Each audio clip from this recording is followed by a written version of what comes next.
Bedtime is supposed to be a happy event for a tired child. For me, it was terrifying. While some children might complain about being put to bed before they finished watching a movie or playing their favorite video game, when I was a child, nighttime was something to truly fear. Somewhere in the back of my mind, it still is.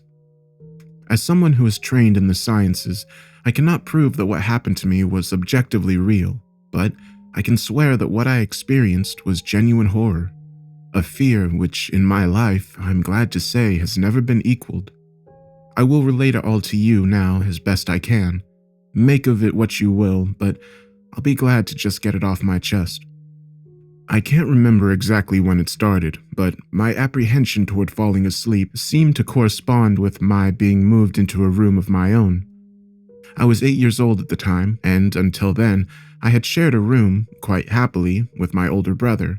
As is perfectly understandable for a boy 5 years my senior, my brother eventually wished for a room of his own, and as a result, I was given the room at the back of the house. It was a small, narrow, yet oddly elongated room, large enough for a bed and a couple of chests of drawers, but not much else. I couldn't really complain because, even at that age, I understood that we did not have a large house, and I had no real cause to be disappointed, as my family was both loving and caring. It was a happy childhood during the day. A solitary window looked out into our back garden. Nothing out of the ordinary, but even during the day, the light which crept into that room seemed almost hesitant. As my brother was given a new bed, I was given the bunk beds which we used to share. While I was upset about sleeping on my own, I was excited at the thought of being able to sleep on the top bunk, which seemed far more adventurous to me. From the very first night, I remember a strange feeling of unease creeping slowly from the back of my mind. I lay on the top bunk, staring down at my action figures and cars strewn across the green-blue carpet. As imaginary battles and adventures took place between the toys on the floor, I couldn't help but feel that my eyes were being slowly drawn towards the bottom bunk, as if something was moving in the corner of my eye, something which did not wish to be seen. The bunk was empty, impeccably made with a dark blue blanket tucked in neatly, partially covering two rather bland white pillows. I didn't think anything of it at the time. I was a child, and the noise slipping under my door from my parents' television bathed me in a warm sense of safety and well-being. I fell asleep.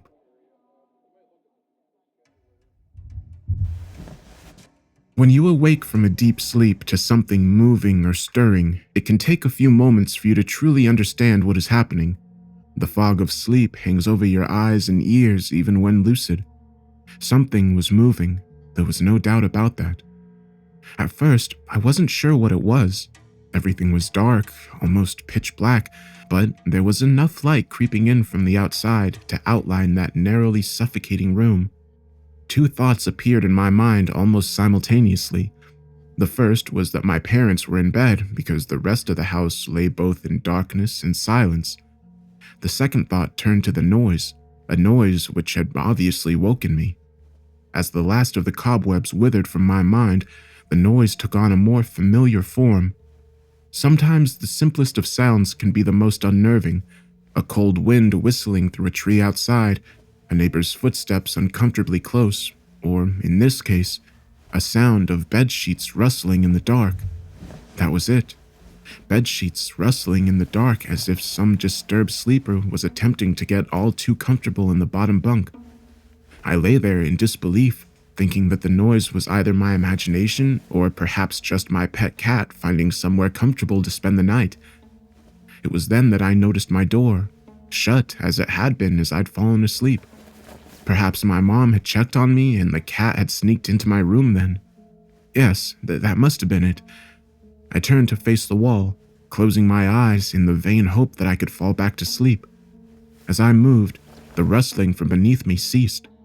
I thought that I must have disturbed my cat, but quickly I realized that the visitor in the bottom bunk was much less mundane than my pet trying to sleep, and much more sinister.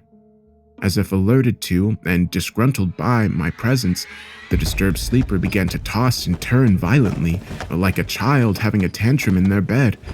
I could hear the sheets twist and turn with increasing ferocity. Fear then gripped me, not like the subtle sense of unease I had experienced earlier, but now potent and terrifying. My heart raced as my eyes panicked, scanning the almost impenetrable darkness.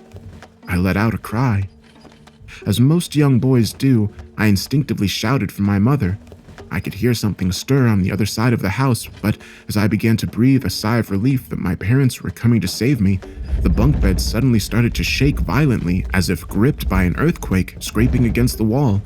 I could hear the sheet below me thrashing around as if tormented by malice.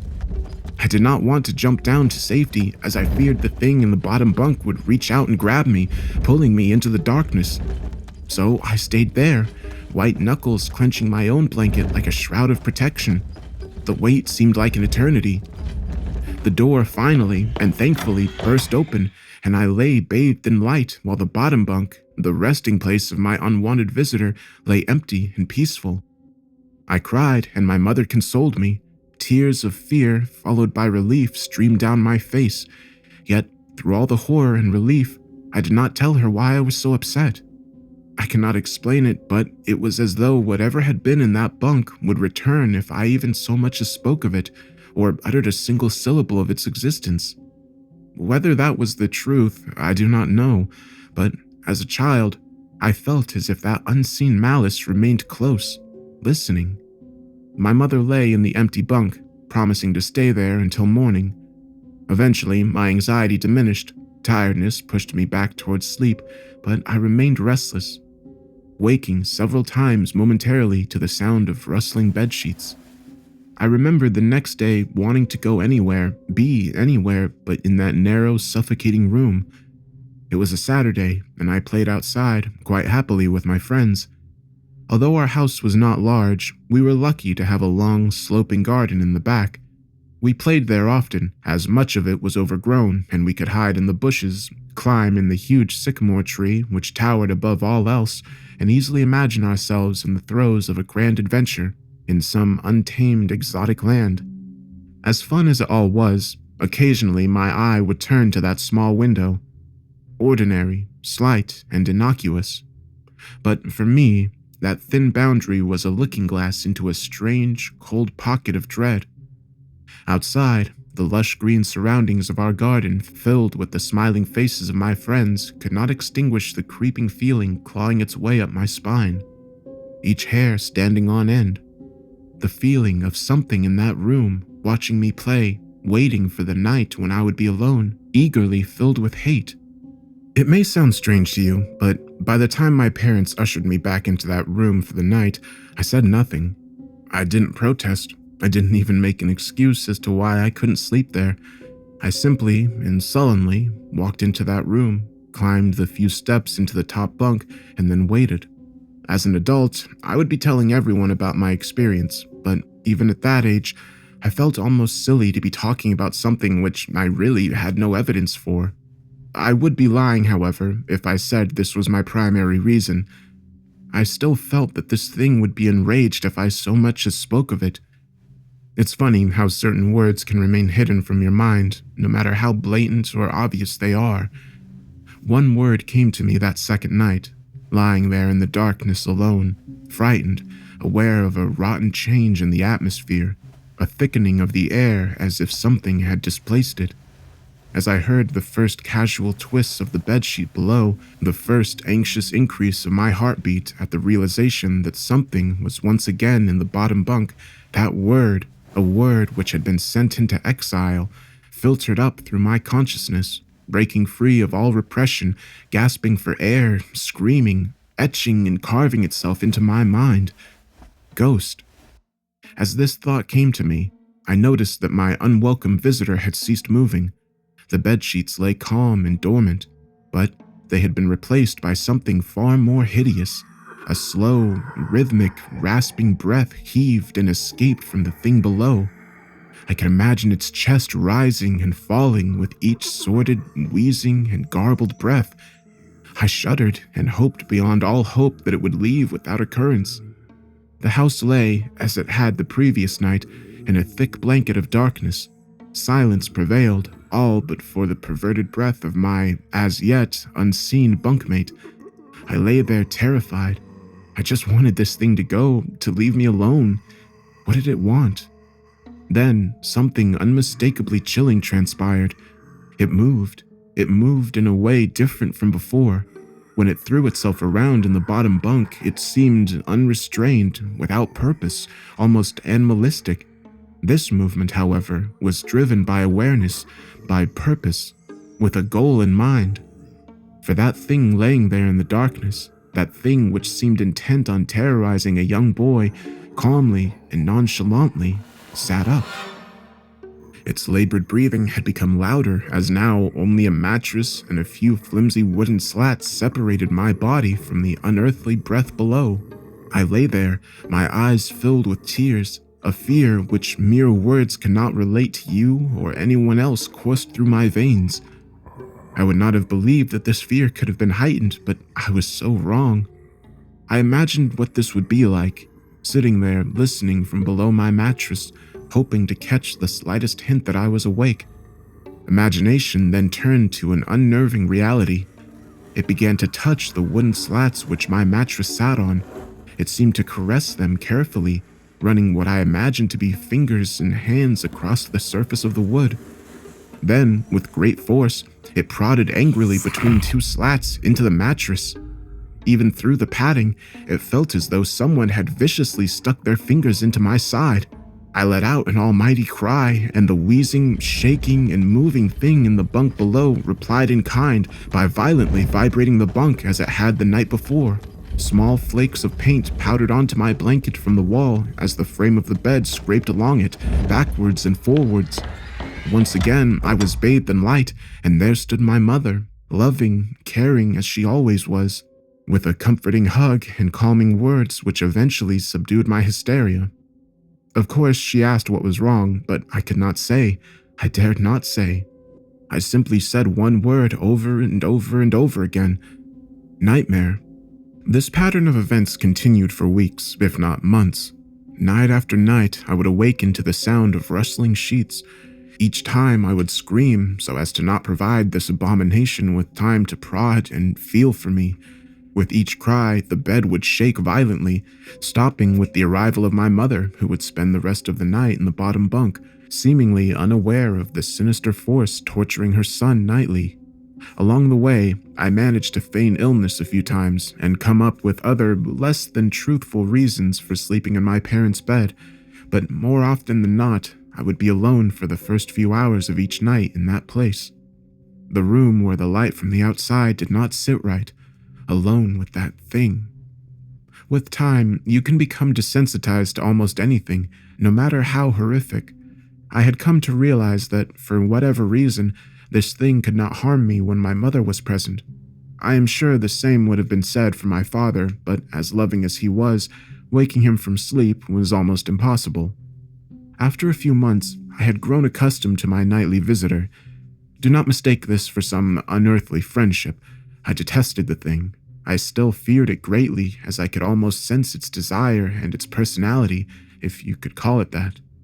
One filled with a perverted and twisted hatred, yet longing for me, or perhaps all things.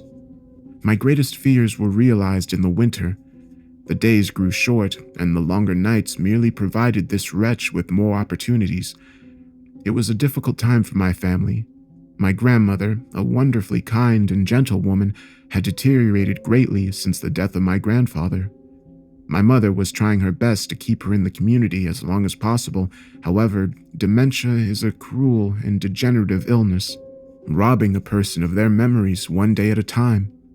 Soon, she recognized none of us, and it became clear that she would need to be moved from her house to a nursing home. My grandmother had a particularly difficult few nights, and my mother decided that she would stay with her. As much as I loved my grandmother and felt nothing but anguish at her illness, to this day, I feel guilty that my first thoughts were not of her, but of what my nightly visitor may do should it become aware of my mother's absence. Her presence being the one thing which I was sure was protecting me from the full horror of this thing's reach. I rushed home from school that day and immediately wrenched the bedsheets and mattress from the lower bunk, removing all the slats and placing an old desk and a chest of drawers and some chairs which we kept in the cupboard where the bottom bunk used to be. I told my father I was making an office, which he found adorable, but I would be damned if I'd give that thing a place to sleep for one more night. As darkness approached, I lay there knowing my mother was not in the house. I did not know what to do.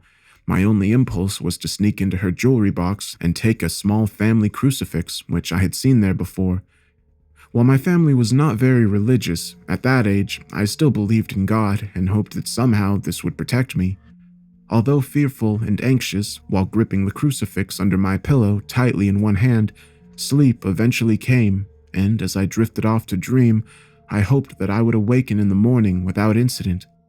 Unfortunately, that night was the most terrifying of all. I woke gradually. The room was once again dark. As my eyes adjusted, I could gradually make out the window, the doors, the walls, and some toys on the shelf, and even to this day, I shudder to think of it, for there was no noise, no rustling of sheets, no movement at all. The room felt lifeless. Lifeless, yet not empty. The nightly visitor, that unwelcome, wheezing, hate-filled thing which had terrorized me night after night, was not in the bottom bunk. It was in my bed. I opened my mouth to scream, but nothing came out. Utter terror had shaken the very sound from my voice. I lay motionless. If I could not scream, I did not want to let it know I was awake. I had not yet seen it. I could only feel it. It was obscured under my blanket.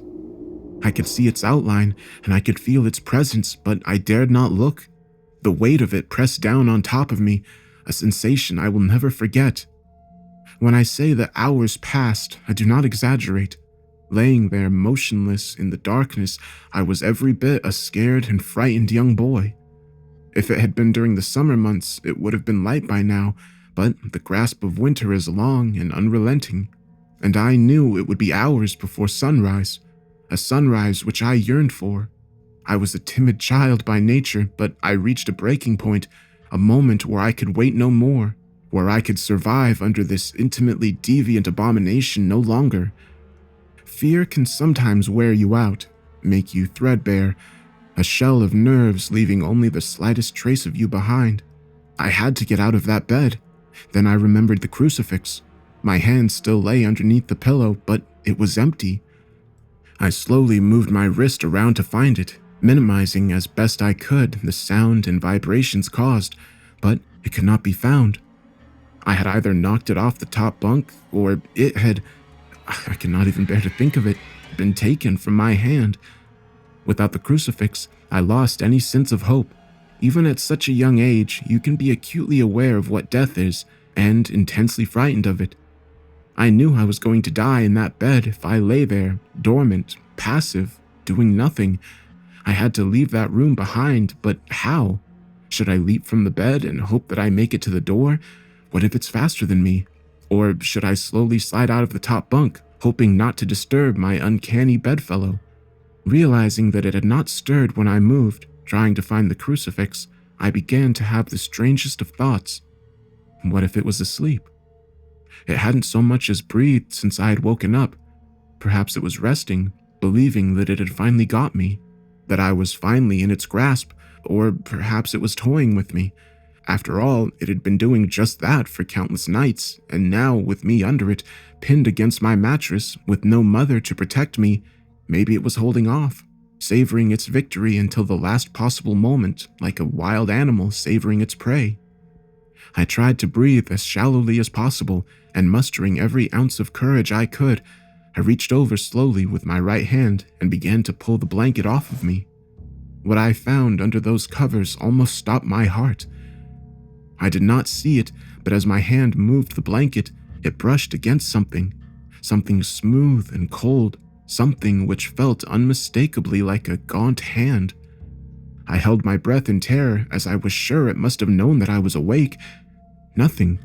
It did not stir. It felt dead. After a moment, I placed my hand carefully further down the blanket and felt a thin, poorly formed forearm. My confidence and almost twisted sense of curiosity grew as I moved down further to a disproportionately larger bicep muscle. The arm was outstretched, lying across my chest. with the hand resting on my left shoulder as if it had grabbed me in my sleep. I realized that I would have to move this cadaverous appendage if I even so much as hoped to escape its grasp. For some reason, the feeling of torn, ragged clothing on the shoulder of this nighttime invader stopped me in my tracks. Fear once again swelled in my stomach and chest as I recoiled my hand in disgust at the touch of straggled, oily hair. I could not bring myself to touch its face, although I wondered to this very day what it would have felt like. Dear God, it moved. It was subtle, but its grip on my shoulder and across my body strengthened. No tears came, but God, how I wanted to cry. As its hands and arms slowly coiled around me, my right leg brushed along the cool wall which lay against the bed. Of all that happened to me in that room, this was the strangest. I realized that this clutching, rancid thing which drew great delight from violating a young boy's bed was not entirely on top of me. It was sticking out from the wall like a spider striking from its lair. Suddenly, its grip moved from a slow tightening to a sudden squeeze. It pulled and clawed at my clothes as if frightened that the opportunity would soon pass. I fought against it, but its emaciated arm was too strong for me. Its head rose up, writhing and contorted under the blanket. I now realized where it was taking me, into the wall. I fought for my dear life. I cried, and suddenly my voice returned to me, yelling and screaming, but no one came. Then I realized why it was so eager to suddenly strike, why this thing had to have me now. Through my window, that window which seemed to represent so much malice from outside, streaked hope, the first rays of sunshine. I struggled further, knowing that if I could just hold on, it would soon be gone. As I fought for my life, the unearthly parasite shifted, slowly pulling itself up my chest, its head now poking out from under the blanket, wheezing, coughing, rasping. I do not remember its features. I simply remember its breath against my face, foul and as cold as ice. As the sun broke over the horizon, that dark place, that suffocating room of contempt was washed, bathed in sunlight. I passed out as its scrawny fingers encircled my neck, squeezing the very life from me. I awoke to my father offering to make me some breakfast. A wonderful sight indeed. I had survived the most horrible experience of my life until then, and now. I moved the bed away from the wall, leaving behind the furniture I had believed would stop that thing from taking a bed. Little did I think that it would try to take mine, and me. Weeks passed without incident, yet on one cold, frostbitten night, I awoke to the sound of the furniture where the bunk beds used to be vibrating violently. In a moment it passed. I lay there, sure I could hear a distant wheeze coming from deep within the wall, finally fading into the distance. I had never told anyone this story before. To this day, I still break out in a cold sweat at the sound of bedsheets rustling in the night or a wheeze brought on by a common cold, and I certainly never sleep with my bed against a wall. Call it superstition if you will, but as I said, I cannot discount conventional explanations such as sleep paralysis, hallucination, or that of an overactive imagination, but what I can say is this. The following year, I was given a larger room on the other side of the house, and my parents took that strangely suffocating, elongated place as their bedroom. They said they didn't need a large room, just one big enough for a bed and a few things. They lasted 10 days. We moved on the 11th. Hey everybody. Since I recorded my last account, I've been hesitant to do so, as I've felt unsettled since I broke my silence. Sleep has not come easy to me these last few nights. My skepticism, however, remains resilient, and as such, I will tell of what I experienced in the other room. This won't be as long, as what occurred only took place over a few days, but that was more than enough for me.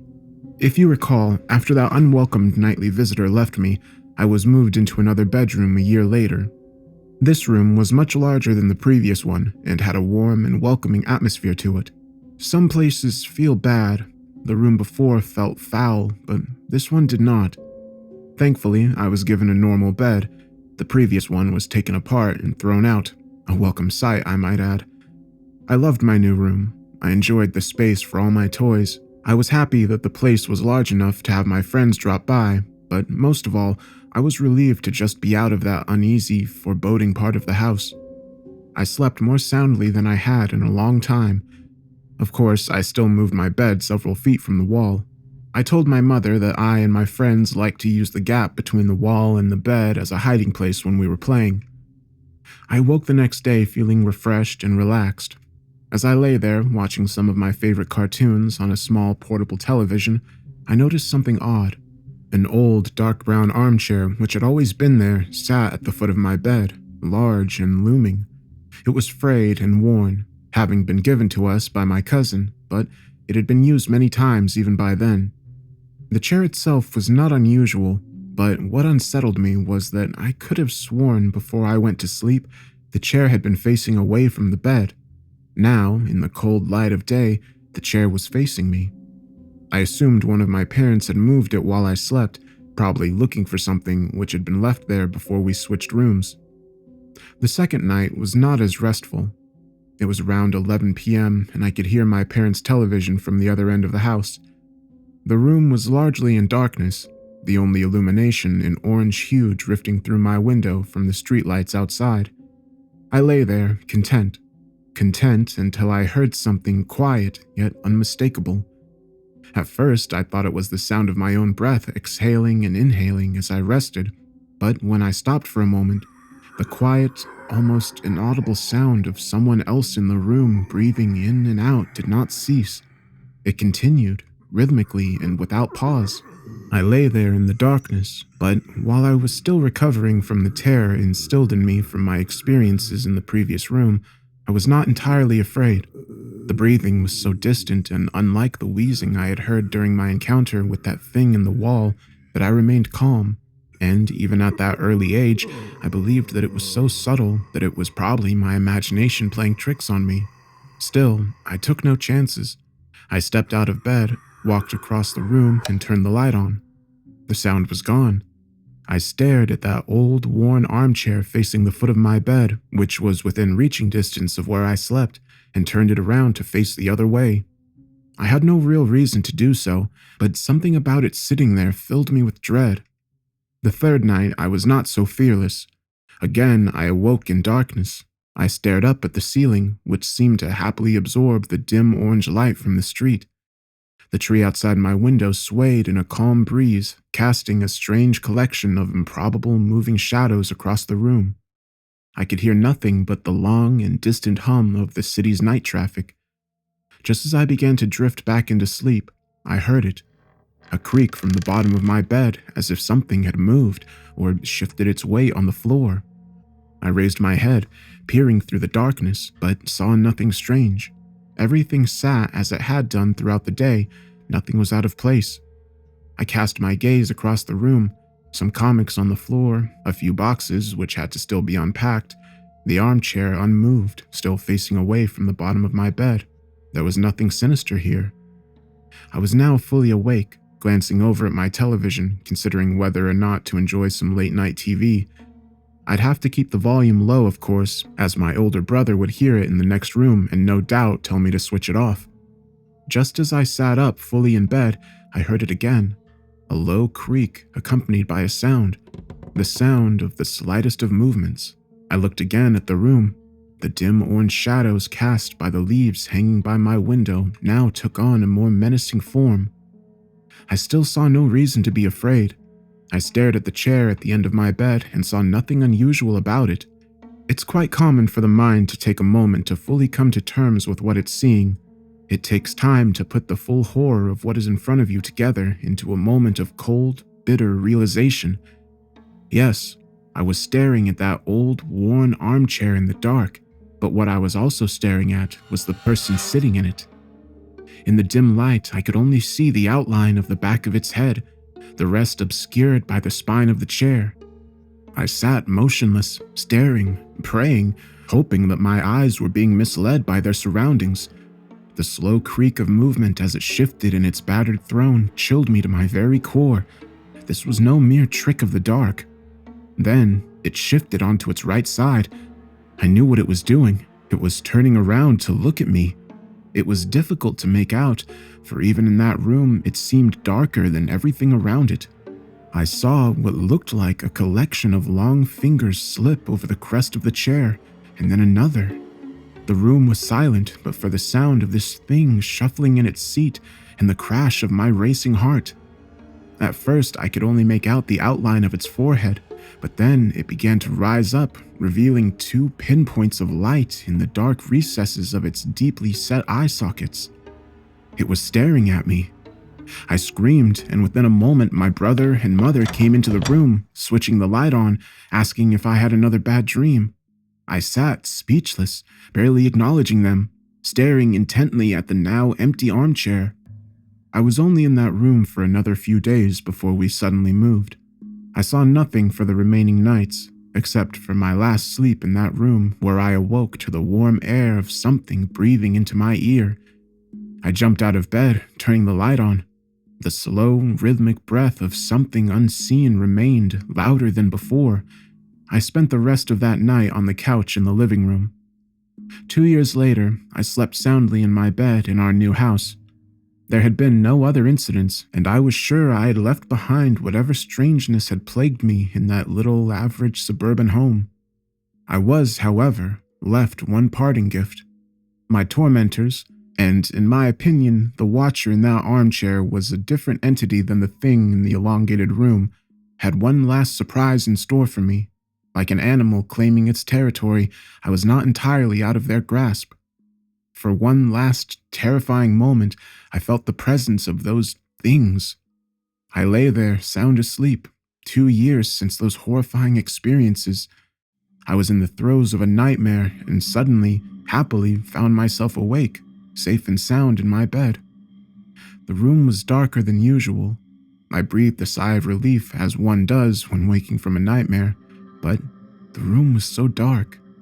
I could not see anything at all, as if something had snuffed out the light.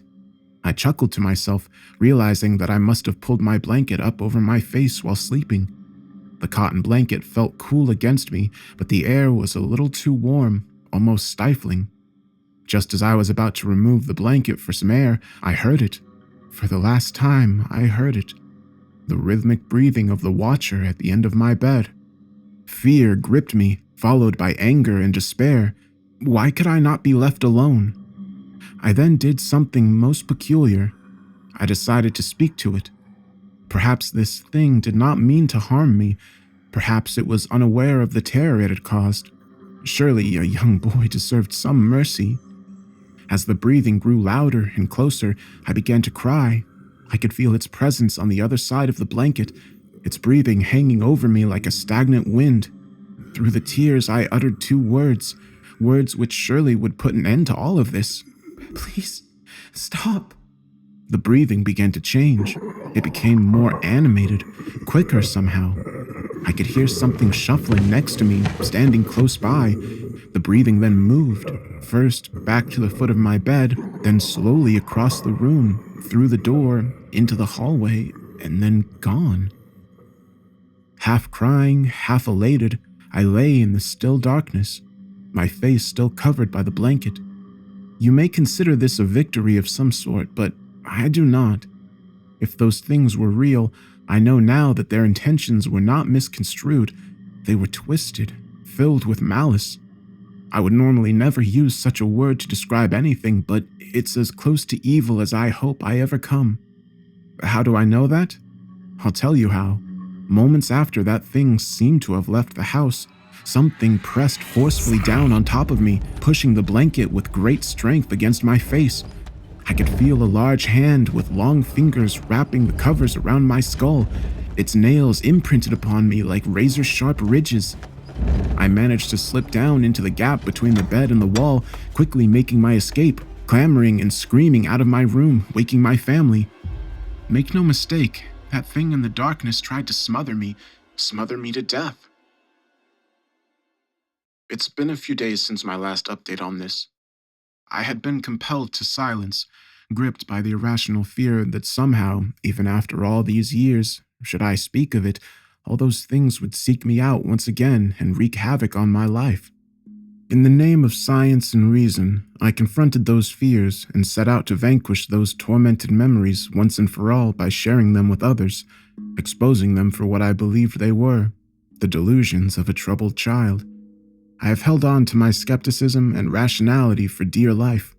I have allowed them to define me, but this morning, I was presented with verifiable, physical evidence of what I do not know, but it cannot be ignored.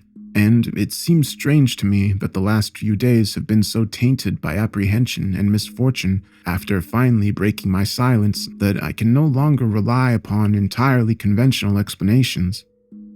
In the wake of sharing those traumatic experiences I had as a child, I have been plagued by an overwhelming sense of unease. Initially, I had attributed this to the fear I had experienced in simply recounting and reliving those terrible events in my mind. But as the days passed, it felt like so much more. A feeling of impending doom consumed my every thought. While sleep came to me, rest did not. Each morning I awoke, my nerves on edge, as if deprived of sleep for an age. Nothing overtly frightening happened during the first few nights. No visitation, no unwelcome bedfellows, no wheezing breaths reaching out from deep within my bedroom walls, but I had that distantly familiar feeling of not being alone. Do not misunderstand, I did not sense someone in my room with me. I did not hear, smell, or feel anything remotely supernatural, but throughout my days and nights, I have sensed something subtle, almost on the periphery of my awareness. The feeling that something is on its way, something is coming, like the first few stagnant blasts of air from a subway tunnel, heralding the arrival of a lurching, unstoppable monstrosity, surprising yet expected. My sense of unease grew with each passing day, pushing its way under my skin, deep into my mind like some form of cancerous infection. I tried to focus my attention on various writing projects in a vain attempt to fill my mind up to the brim with other thoughts, hopefully leaving no room for those contaminated memories, but those thoughts came to me nonetheless. My anxiety gained momentum until I could think of nothing else. I had to do something. I had studied psychology for years at university. With this, I knew that anxiety is often the result of a loss of control, and that one of the most effective ways to combat it is to empower oneself. This is what I intended to do. Call it foolhardy, but I was going back to that place, that house where those terrible events took place.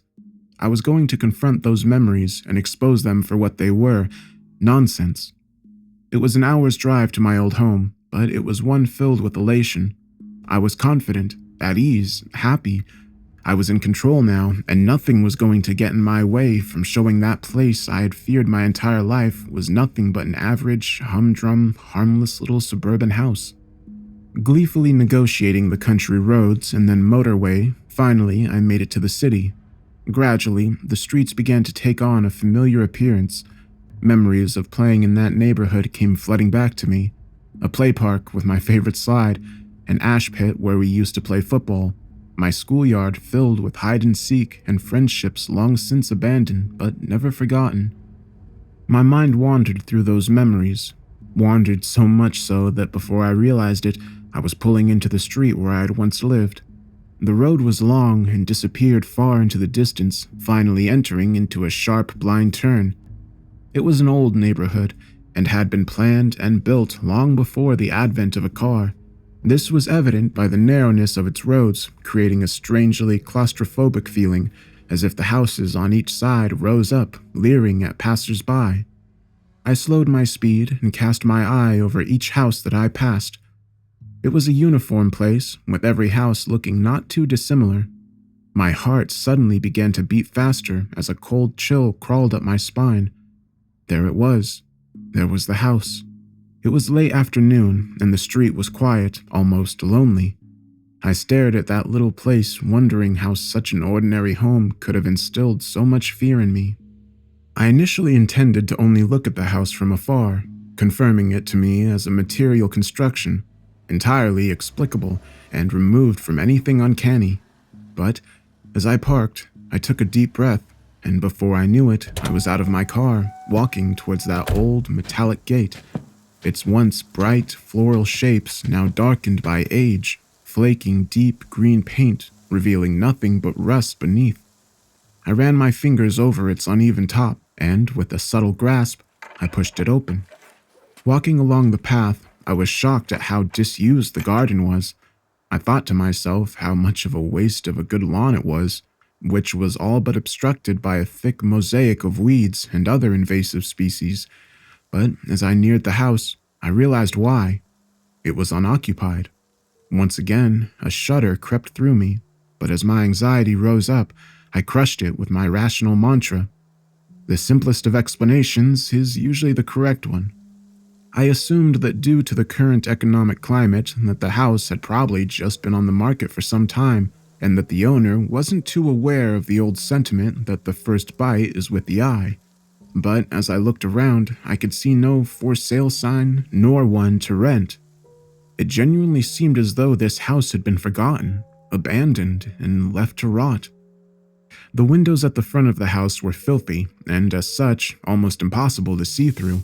But as I wandered around to the back of the building, I could see more clearly inside. I would have imagined that a house such as this would be empty, but on the contrary, it was entirely occupied by the trappings of a modern life. I could see a television sitting in the living room corner, a coffee table with magazines strewn across it, various pieces of furniture sitting as if ready to be used, and a couple of coffee cups sitting on the windowsill, still full, covered in mold. I would have thought the house was lived in if not for the thick layer of dust lying over everything, accompanied by the occasional spider webs. It was as though the most recent occupants had left in a hurry and never returned. Clambering through a sea of waist-high grass and bushes, I eventually arrived at that innocuous little window at the back of the house. The very sight of it frightened me, but this was a mere memory and not the strange feeling of being watched from within as I had experienced as a child. Peering in, the room looked eerily familiar. I suppose there is little that can be done with a room so small, so oddly narrow, but through the dirt-covered glass, the room looked almost unchanged from when I had slept in it. A bed, a set of drawers, and what looked like an assortment of toys on the floor. A profound sense of anger washed over me momentarily, but I shook it quickly from my mind. The room was clearly that of a child's, and the thought of that thing harming another innocent filled me with contempt for such a thought. And within me swelled the desire to protect any child from such an abomination. As I gazed at that wall, of which a bed lay alongside it, the hairs on the back of my neck stood up. For a moment, and it was for only the slightest, I thought I saw the blanket on the top of the bed move. More than that, through the window pane, I could have sworn I heard a wheezing gasp. Closing my eyes tightly, I repeated another scientific mantra. Science does not owe its debts to imagination. Opening my eyes, I saw nothing but an empty bedroom. No foul spirits, no unearthly things. Just a room, no more, no less. I breathed a sigh of relief, as if all was well with the world for the first time in many days. You may think that it was wishful thinking, but I genuinely felt that I had shown myself that there was nothing to be scared of, other than my overactive imagination. It was starting to get dark, and I wanted to be home before the night. Filled with confidence, now that my anxieties were behind me, there was one last thing to do. When we had left the house, we did so in a hurry. As a child, it was disorienting, even frightening to leave everything I knew behind, but there was one thing left which I always wondered about. At the bottom of the garden stood a sycamore tree, which looked to be even older than the house. I was amazed at how unchanged it was. I had grown up, gone on to pastures new, but the old sycamore still stood, wise, warm, almost friendly in its appearance. I think it's a rite of passage for any child to have a place to hide things. It's often their first experience with independence, something removed from any authority figure. For me, my stash was halfway up the old sycamore tree. I'm sure I must have looked like a fool, but I happily and gleefully climbed the tree with abandon.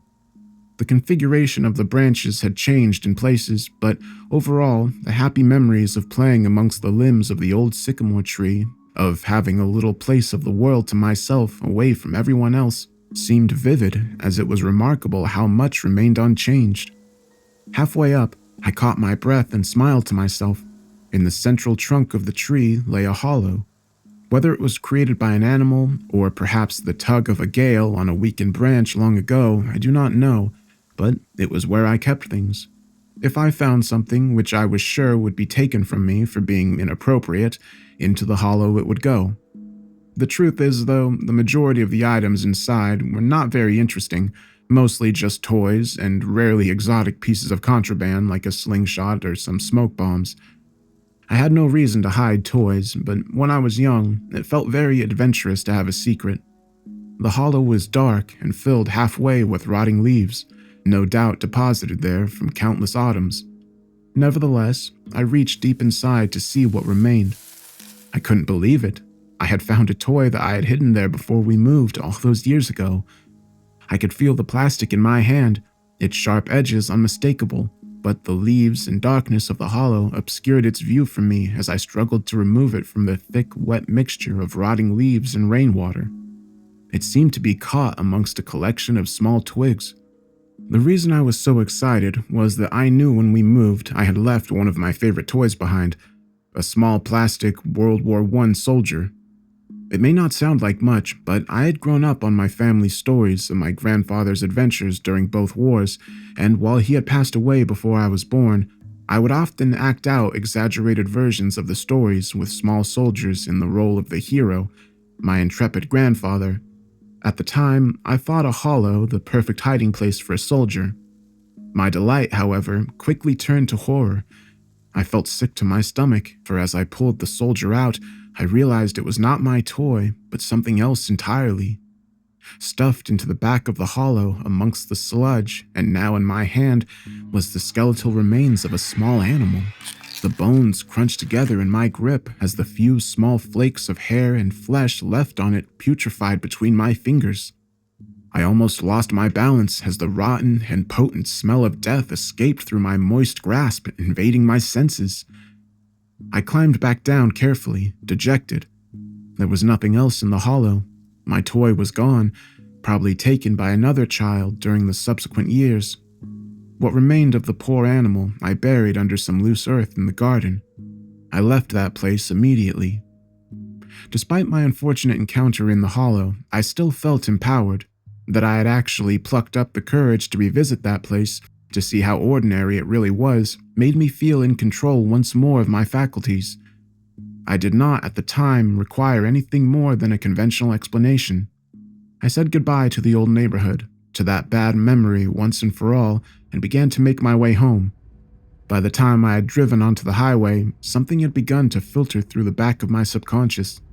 At first, I disregarded it, dismissing it as my imagination, but as the sun shone its last and dipped below the horizon, I sensed the growing of a compulsion in me, an idea which seemed to have been born and nurtured for no good reason, no rationale, no sound casual footing, but one which had to be followed at all cost.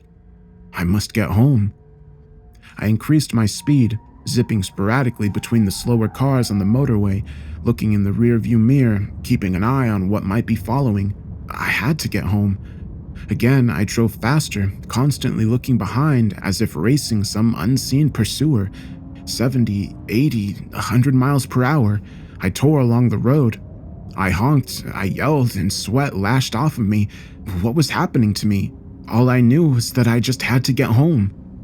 White-knuckled, I finally made it off the freeway and onto the country roads which had led directly to my town. The roads were narrow and wound around the now bleak and ominous countryside. Darkness seemed to blanket the road in front of me. I turned my high beams on and breathed a sigh of relief to see a bright light again.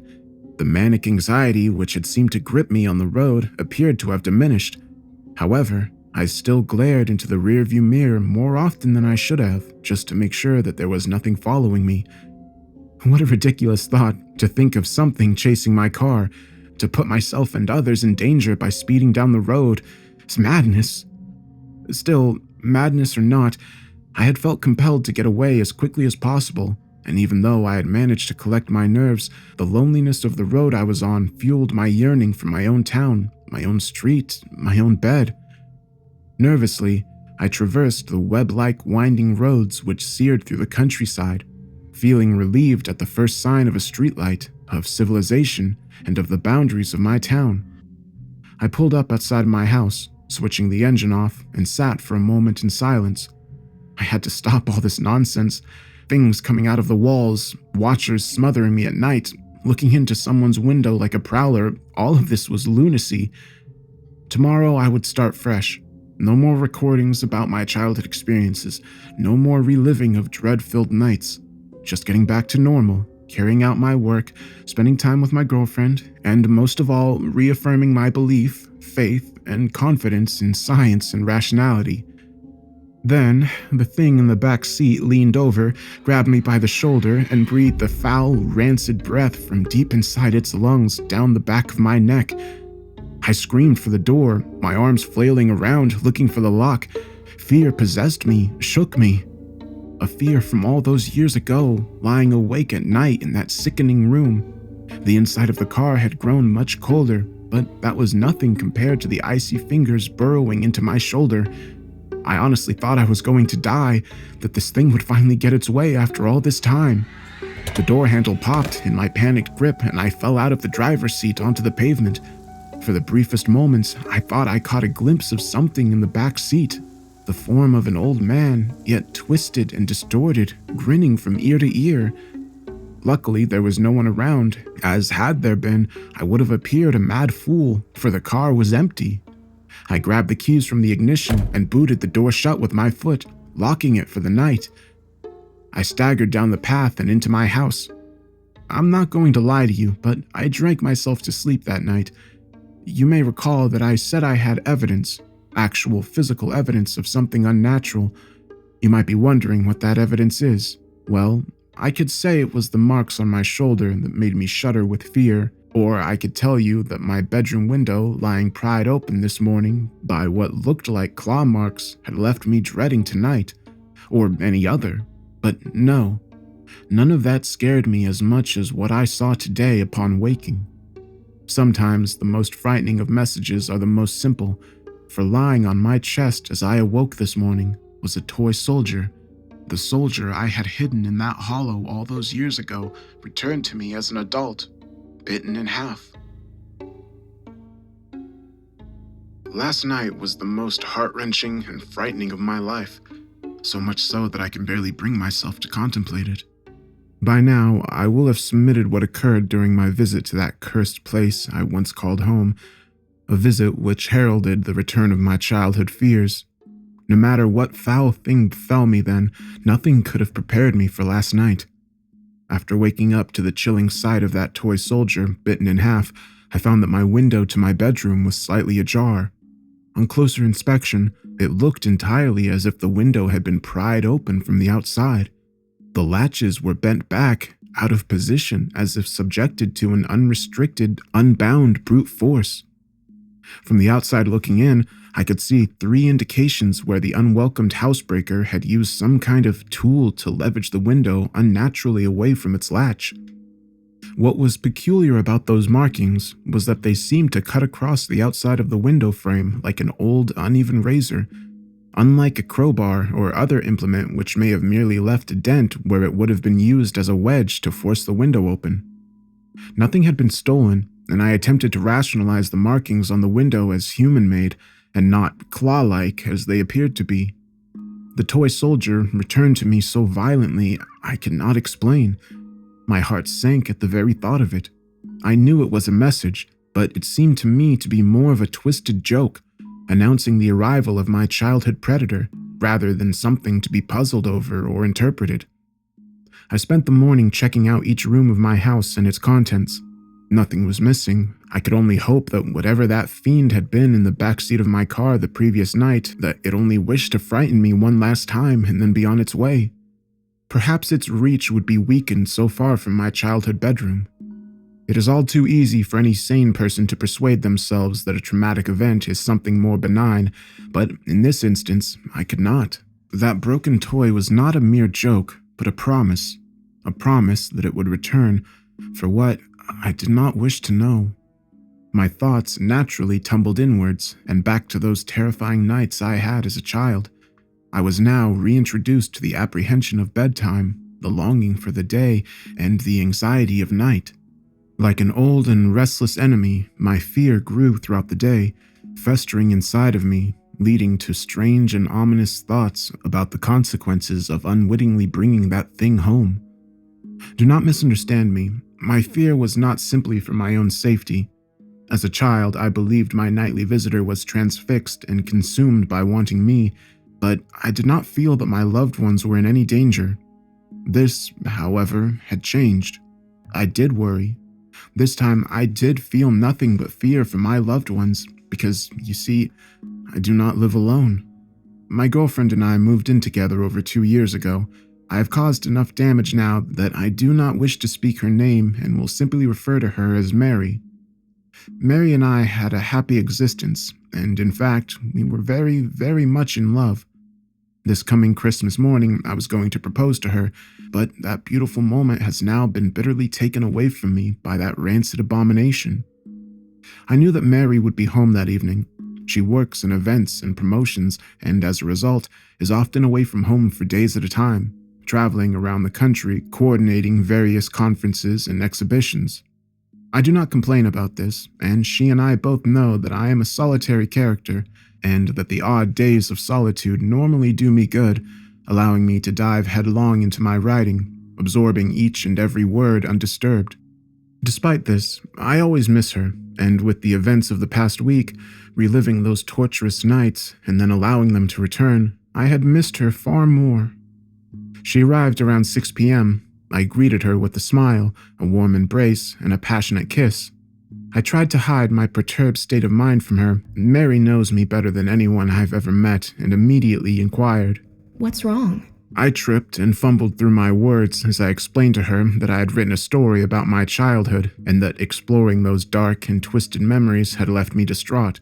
Mary has an incredibly caring nature, and she immediately lay her suitcase and bags on the floor, sat me down on our couch, and with her soft and gentle way, asked me to talk about the whole ordeal. But I couldn't. I couldn't mention this thing, this wretch which had now found its way to our home, an invisible and twisted invader which had been led there by my idiotic curiosity. At the time, I felt that she would think me mad, but now I wish I had told her the truth.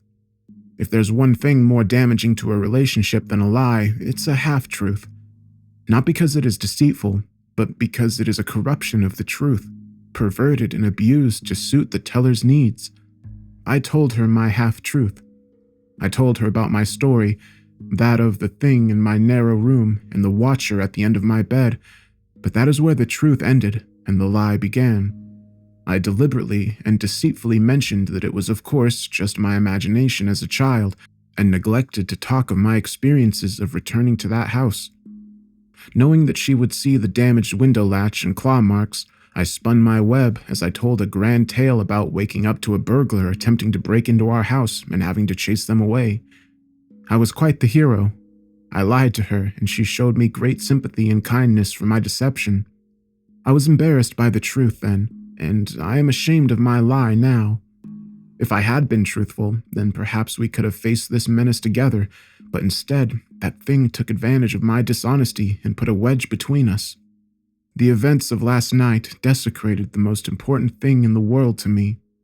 Nighttime arrived in all of its bleakness, and was unwelcome. I lay in the darkness, waiting. Mary was sound asleep next to me, each breath a soothing reminder of companionship. But despite my growing aversion to loneliness, I would have no sleep that night. I knew from experience that when my uninvited guest would show itself, it would do so with subtlety, increasing its grip on me with each visitation as if requiring time to build up its strength, a leech feeding on my fear. My nerves kept me on edge, which fought back the oncoming onslaught of sleep admirably. In the end, though, biology won, and as my bedside clock lumbered towards 4 a.m., sleep took me, the relaxing blanket of nightly oblivion, anxiety washed away, my worries a distant memory, sinking deeper into the soft mattress below and finally into a long sought-for rest. Sleep, no matter how deep, is rarely all-encompassing, for as I hovered over the cusp of a dream, something began to bother me, something invasive, yet distant. I slowly opened my eyes and allowed them to adjust to the darkness. Mary lay soundly asleep, and I calmed myself by listening to her breathing in the night. Inhale was followed by exhale, again and again, rhythmically, hypnotically. I began to drift towards sleep once more. But no, there it was, something else, distinct yet undefinable. It was distant, out of the way, almost obscured or smothered, as if coming from behind something. I strained my ears in an attempt to define it, but it was all too quiet. I remained in the bed for several more minutes, but with each passing second, that almost inaudible sound grated on me like broken glass on a raw nerve. Sleep was now abandoned, and with much frustration, I decided to reluctantly investigate the source of the noise. I sat up in the bed and listened intently. It was unlike any other sound I had ever heard. Quiet, low, but as my mind adjusted to the noise, I slowly began to piece its nature together. It was most certainly obscured by something, but the closest thing I could relate it to was a repetitive murmur. I heard something similar previously when I was a child, visiting my grandmother in a nursing home, a place which had left an impression on me, seeing the wandering residents confused and of a fractured mind, meandering around the grounds like lost inmates, murmuring repetitively to themselves of days gone past, repeating nonsensical phrases and words. This is what it reminded me of, a continuous stream of indecipherable words uttered by someone in the throes of confusion. I turned to check on Mary, watching her chest rise and fall with each breath. Assured that she was undisturbed, I left the bed. As I stood up, I recognized immediately that the murmuring was louder. While dark, I had left a light on in the hall, as I always do, which crept under the door and allowed me to view the room in a dim but visible way. I looked around to see if anything was out of place, but the room appeared as expected. My mind ambled back to that night as a child in the second room, when noises could be heard from some unseen yet ever-present menace. I took a step forward, and as I did so, the noise once again grew in volume. While I was still at a loss in deciphering the words, I could now hear the character of the voice. It was old, scratched by age, with a harsh, guttural tone to it. The words were being repeated at a frantic pace and seemed anxious, yet muffled by some unknown barrier. I was frightened, but I drew strength from Mary being in the room, and with a deep breath filled with trepidation, I took another slow and silent step forward, my bare feet cushioned by the cold floor below. Again, the voice became louder.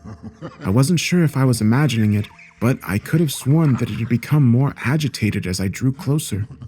The next step I took shook me to my very core, for as that murmuring, garbled voice grew louder still, amongst the rambling, graveled sound of it, I heard a word which shot an icy shudder through my bones, a word to be feared. It spoke my name. Dear God, it knew my name. To me, it was as if knowing who I was somehow endowed that thing with an unlimited reach, that I may never be rid of it, that it could kill me at any moment.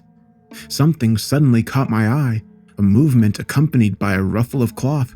I knew now where that rhythmic, agitated voice originated. I knew now why it was so muffled and difficult to decipher. I could now see it only a few feet in front of me, standing behind the closed curtains. The moon was ascending outside, and while its glimmer could not entirely penetrate the thick cloth, it could barely and faintly outline the thing watching me between the window and the curtains. I cannot now convey the strangeness which then overcame me. My anxiety and terror had heightened, but an unusual compulsion, an untimely sense of purpose took me over. I had to see what it was. I took another tentative step towards the curtains. They swayed slightly, as if caught by a breeze, but I could not tell whether the movement had been caused by myself or the hand of that thing hiding behind a shroud of cloth. I was now close enough to hear its labored breathing, the displacement of fluid at the back of its throat palpable with each inhalation. This was it. I was going to confront this monstrosity from my past, this tormentor of children, this coward. Raising my right hand slowly, I accidentally touched the fabric of the curtain, causing a subtle ripple which parted them momentarily. I gasped, for through that temporary slit, only for a moment, I saw it. My God, how can I describe what was standing there? Even now, I close my eyes and wish that I could erase it from my memory. It shivered and shook as it continued to murmur, repeating some indecipherable phrase, sounding like a bizarre mixture of numerous languages. Its emaciated skin stretched over an unnatural frame of brittle and prominent bones, vertebrae, ribs, and other inner workings almost protruding through its paper skin, pale and almost protruding through its paper-thin, pale and almost bruised-looking husk. As malnourished as it appeared, the stomach was distended in places, and its bony appearance did nothing to diminish the feeling that it was capable of exerting itself with brute, perverted force on any of its victims. Sickness swelled in my stomach. A tainted, offensive smell filled the air, and as it murmured and whispered in the darkness through what sounded like broken, fractured teeth, I could not help but feel pity for this wretch, quivering in the night as if a victim of long starvation.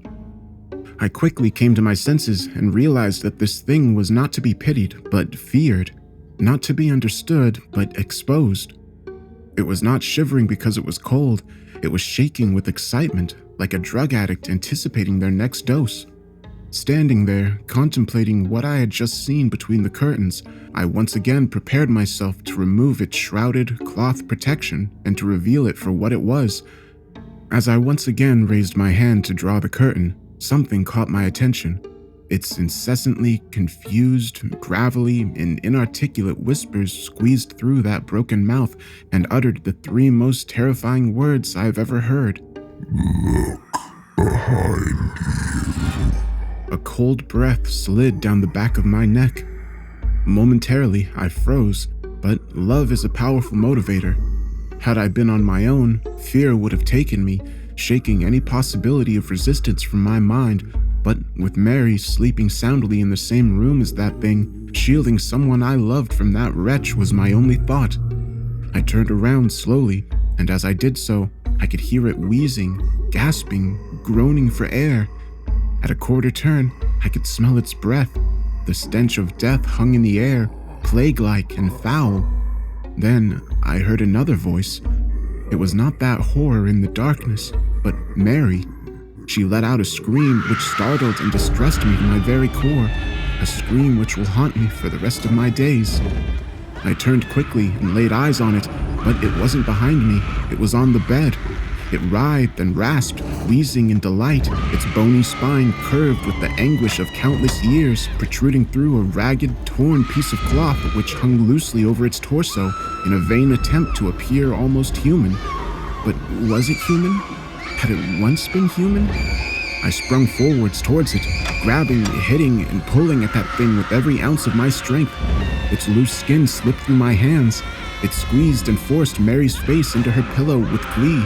As its other limbs arched and contorted, tearing at her nightdress, Mary's screams were muffled by the pillow as I began to fear that she was being suffocated.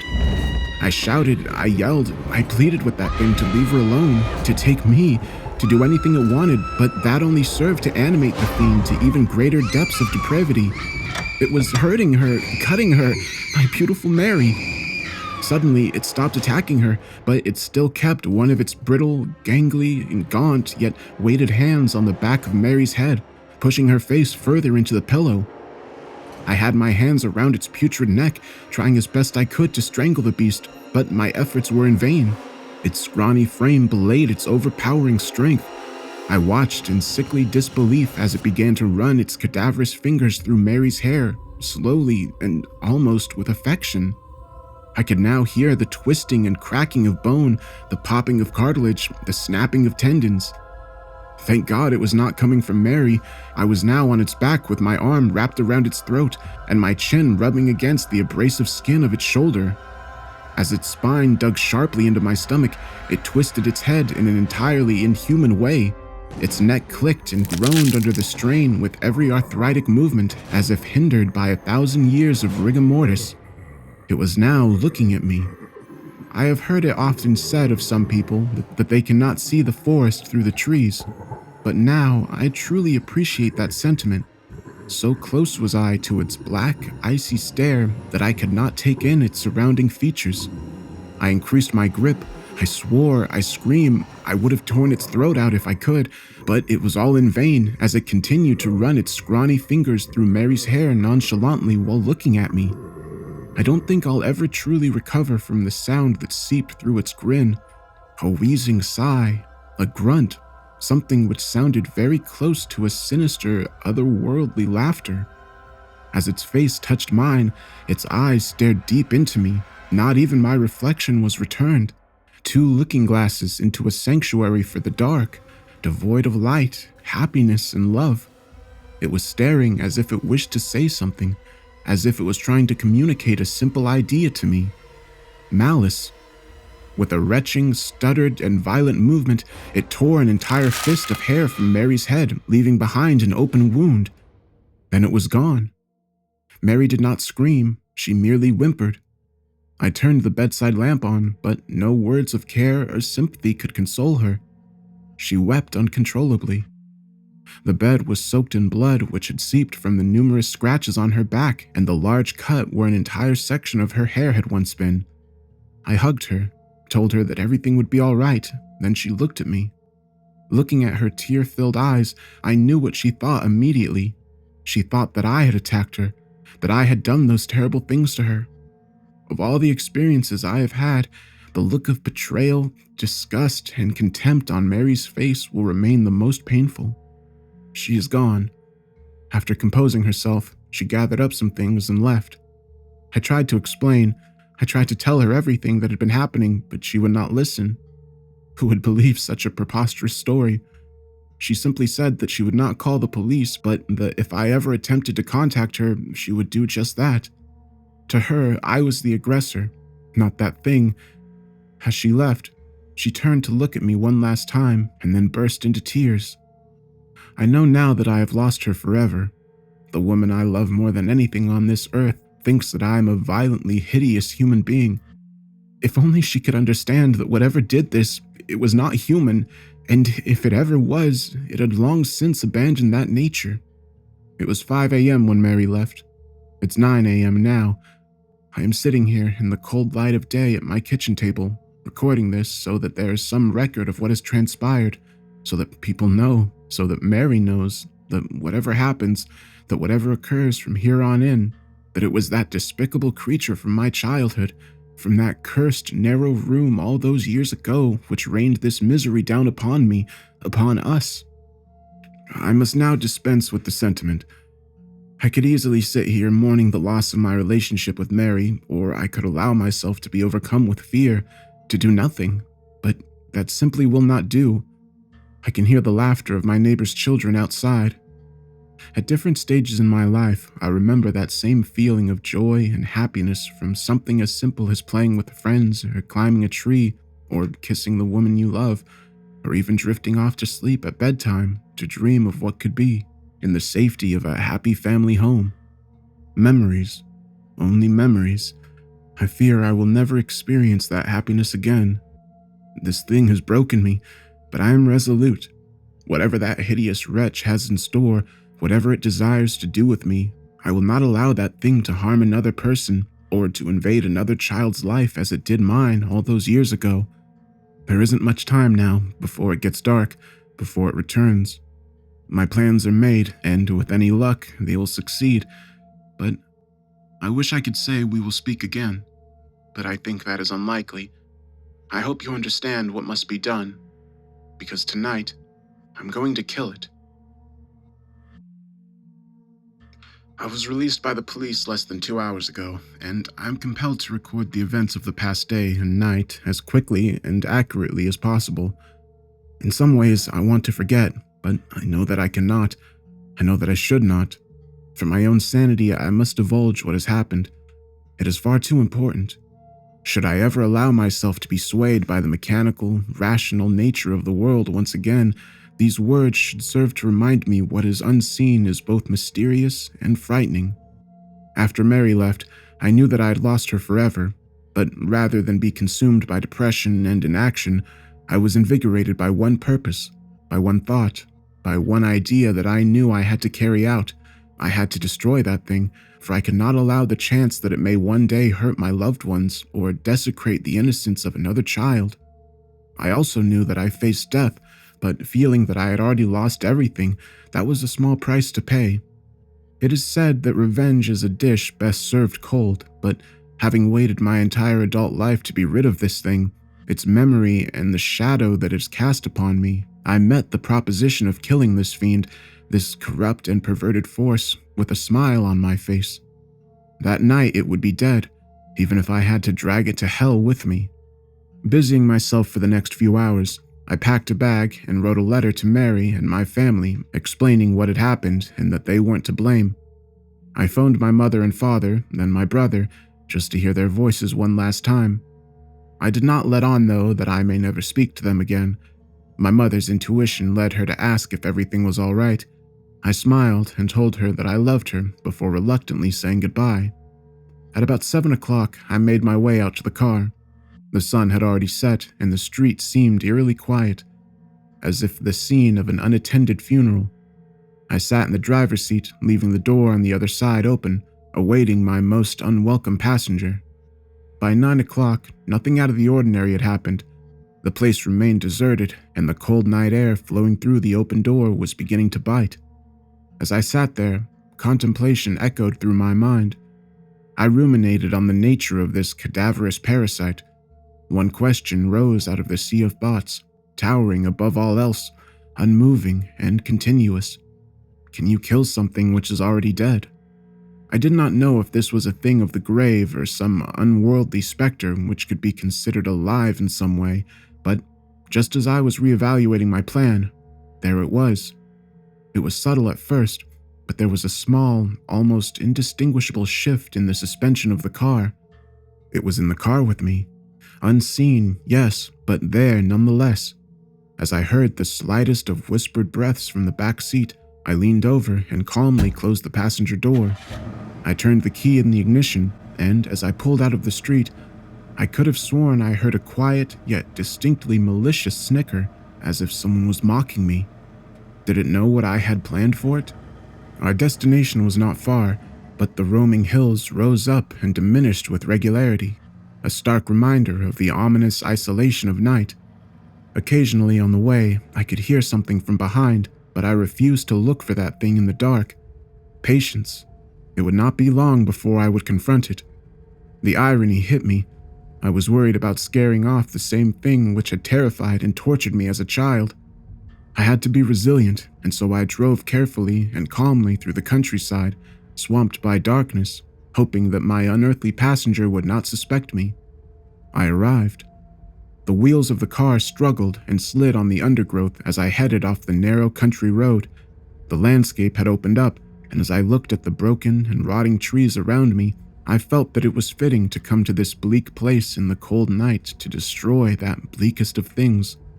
The land suddenly came to an abrupt end, a cliff etched out from an old quarry looking deep into the black waters of the lake below.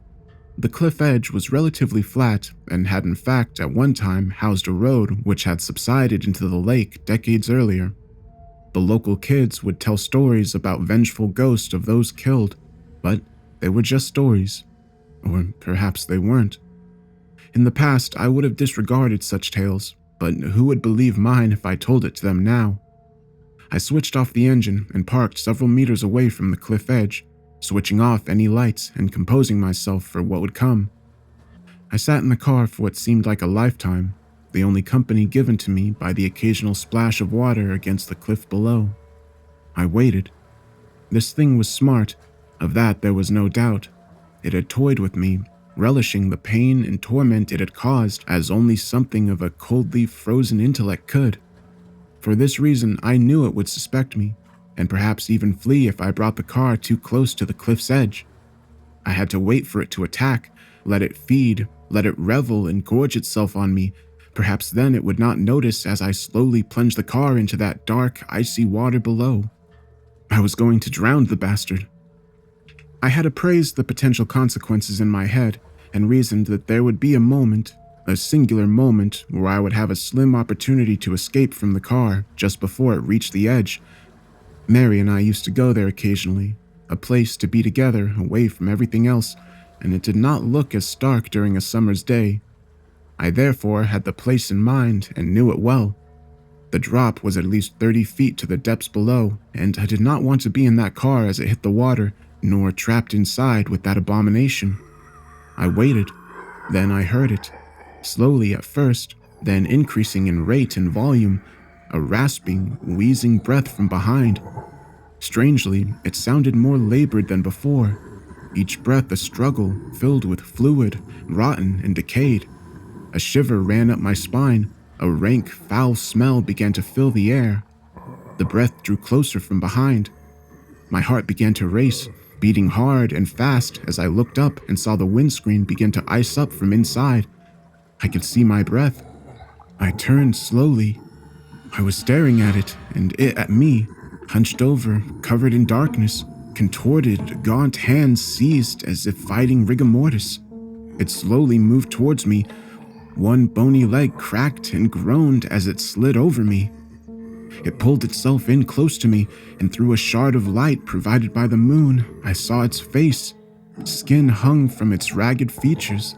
Glassy eyes stared deep into me as its grin spread through its face, unnaturally wide as the result of its half-rotten flesh, exposing the muscle, broken teeth, and sinews of its rancid smile beneath. Pulling closer, it opened its mouth, revealing a wet and putrid tongue, which could be seen through parts of its missing jaw. Wheezing, breathing heavily, a foul stench which stung my eyes and filled my mouth. It stopped for a moment, and then cackled to itself, happy and content. Staring into its icy cold eyes, it gave the impression of an afflicted and increasingly weak old man. It was still incredibly strong, but it seemed as though it had lost some of its potency. Perhaps leaving that elongated room had somehow affected it? Its long, protruding fingers caressed my face, and then, as a show of intent, it stuck one of them deep in my shoulder. I screamed as it bent and twisted inside of me, the rotting fiend moving its finger to cause the maximum amount of damage and pain as it could. With my free arm, I turned on the ignition, and though my shoulder was still pinned to the seat, I managed to fight through the pain, put the car into gear, and took off as fast as I could. The creature flailed and screamed. It attempted to climb over me into the back seat, but I held on with all my strength, the thoughts of what it did to Mary enough to fuel my rage. We raced towards the edge of the cliff, and I eyed the driver's door frantically. As we neared our icy plunge, I screamed in anger at its festering, rancid face and pushed it off of me. It scrambled into the back seat for dear life, as I scrambled for mine by unlocking the car door. It was too late. Car careened over the cliff face, and before I knew it, we hit the dark water, splitting the black, glass-like surface with tremendous force. I should have died then, but the airbag took the brunt of my impact, although I still managed to scrape my head across the doorframe. Dazed, I looked around. The sound that I heard coming from that thing was malformed yet familiar. The squeal of some demonic child soon gave way to the anguish and rage of an ancient intelligence which knew that it faced almost certain death.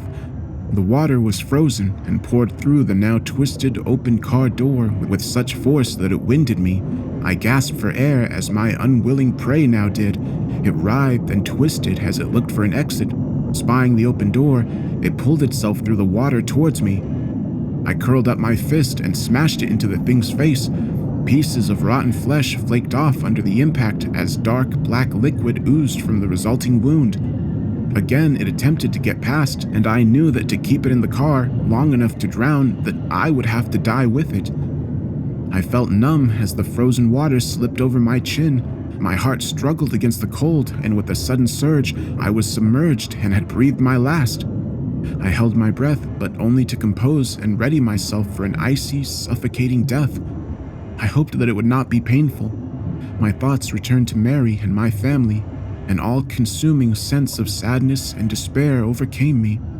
But as I struggled with that thing trying to get past me and through the door, grabbing and flailing with its arms, I looked down and saw it. Its leg was trapped between the seat and the floor by the impact of the fall, and although it could move, it could not leave. I turned immediately for the door. I could barely see but a foot in front of me in that black water, but there was enough moonlight to light my way. Just as I got to the door, the wretch grabbed hold of me and pulled me back to it. It had given up all hope of escaping, but it wanted to drown me with it. We fought for what felt like an age in that cold, bitter grave as the car slowly sank deeper and deeper into the darkness. I could now feel my body pleading with me to take a breath, to exhale my last gasp of air and then inhale the frozen water. I'm happy to say that I used my wits to get out of such a terrible fate. Orientating my body, I pushed my feet against the dashboard with enough force to at last escape its slippery grasp.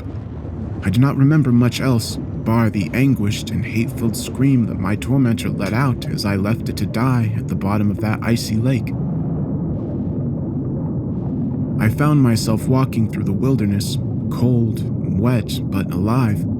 The wound in my shoulder slowed me down, but I kept the bleeding at bay by applying pressure with my other hand. It took me 2 hours to walk home, and I'm amazed that I did not collapse from exhaustion or hypothermia. When I saw the familiar sight of that street I lived on, I was filled with a sense of accomplishment, a sense of pride and triumph. I had beaten that thing once and for all. That is, until I went inside my house and found a trail of large, wet footprints leading from the front door to my bed. Disbelief took me, despair so sharp and overwhelming that I am unable to convey it with mere words. It was lying in my bed, waiting, a white sheet covering its emaciated body from sight. The human mind is a wonderful thing. Just as you believe your body has reached a level of exhaustion that it cannot recover from, that your emotions are so frayed that you feel you cannot continue, a thought springs as if miraculous from a weary mind. Let it rest, for now. I quietly crept through the dark and picked up my wallet, which I had left on a small coffee table in the center of my living room. Leaving the door unlocked, I left to attend to a new plan and returned an hour later. With a moment's preparation, I slipped into the spare room. There I lay in that unsullied bed, waiting. I was sure that this was the end game, that instead of toying with me, it would come to kill me. How it had escaped that watery grave, I did not know, but I would be damned if it would escape again. I could only hope that it would sense me from the other room. I closed my eyes, preparing to be sound asleep. Time lumbered onward, and although I fought it, exhaustion finally took me, sending me into a deep slumber. I awoke with its hands around my neck. It coughed and sputtered on top of me, a rancid black liquid dripping on my face as it oozed from its facial wounds. I struggled, gasping for air and hoping that I had the strength in me to escape its grasp, but it was too strong, and my hands could not grip it with any sense of conviction, as it was still soaking wet from its plunge in the lake. It may not have seemed rational at the time, but as my vision dimmed and as the last light of my consciousness extinguished within me, I did as many animals do in their last moments. I played dead. Lying motionless, holding my breath, it shook me violently by the neck and then released me. I waited for my moment, my last chance to destroy this thing. Its labored breathing relaxed slightly and seemed to stare at me almost quizzically. Leaning down close to me, its wide, crumbling sneer puckered. Gathering its putrid saliva in its mouth and in what was left of its cheeks, it spat its festering fluid onto my face, the remnants dripping down onto me through the hole in its jaw. I wanted to scream, to do anything to remove such a vile smear on my skin, but I dared not move. The time was not right. Leaning in closer, it prodded and scratched at the wound on my shoulder, the pain searing through my body. With all my resistance, I remained motionless.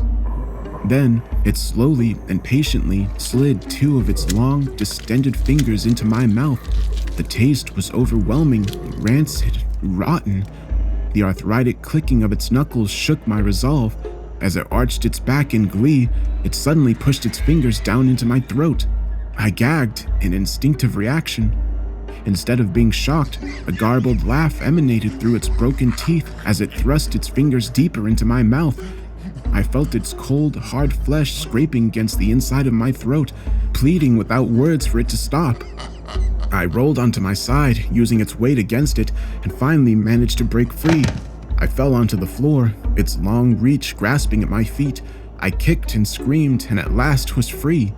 It stared at me only for a moment, rising up on top of the bed, its brittle bones cracking under its own force.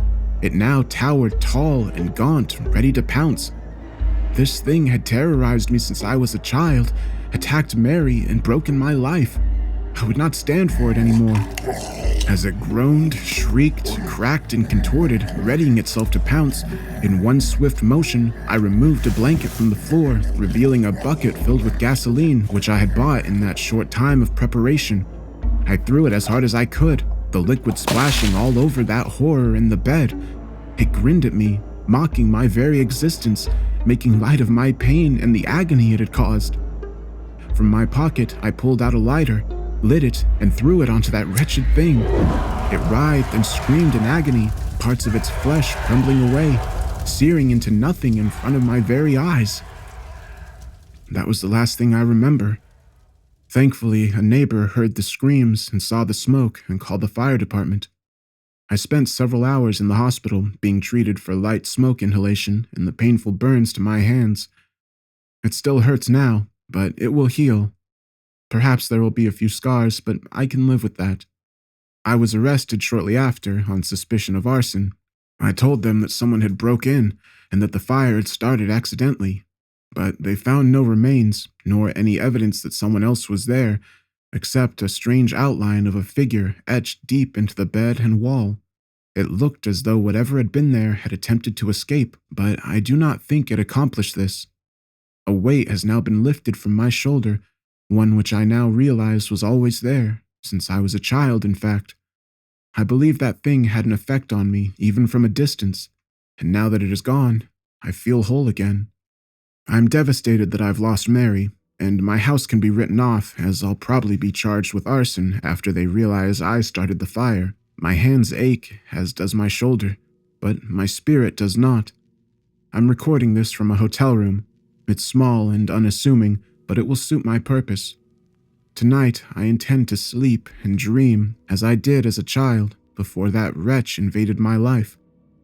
I believe that it was my rationality which saved me, my logical thought which allowed me to destroy such an evil, but I will never escape the conclusion that there is much more to life beyond the veil, out there in the darkness. It is a world I have seen and I do not care to revisit, but tonight I will rest, and tomorrow I will rebuild my life with the confidence that my unwelcome guest is gone forever. It will take time for me to adjust, and perhaps my mind will play a trick or two on me along the way. It is difficult to abandon the paranoia of a lifetime. I must learn to accept my safety once again.